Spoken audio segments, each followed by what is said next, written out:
ব্রাহ্মী, আমি যাকে আম্মি বলি, সন্তান ধারণের ক্ষমতা আছে, তাদেরকেই তো আমরা আম্মি বলি।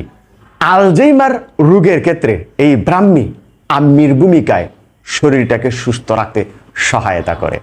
স্মৃতিশক্তি বৃদ্ধিতে এই ব্রাহ্মী কতটা গুরুত্বপূর্ণ ভূমিকা রাখে বুঝাই কি করে।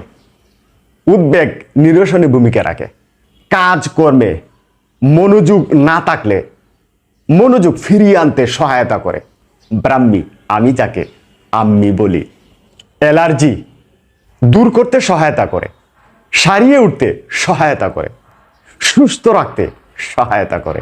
এটি সাধারণত আমরা টনিক হিসেবে ব্যবহার করতে পারি। একই নিয়ম সকালে এবং বিকালে।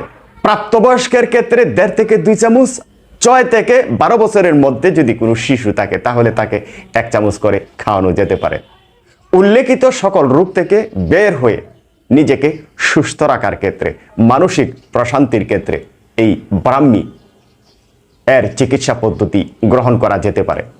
শেয়ার করে টাইমলাইনে রেখে দিবেন, এই জন্যে যে আজ হোক কাল হোক ভিডিওটি আপনার উপকারে আসতে পারে।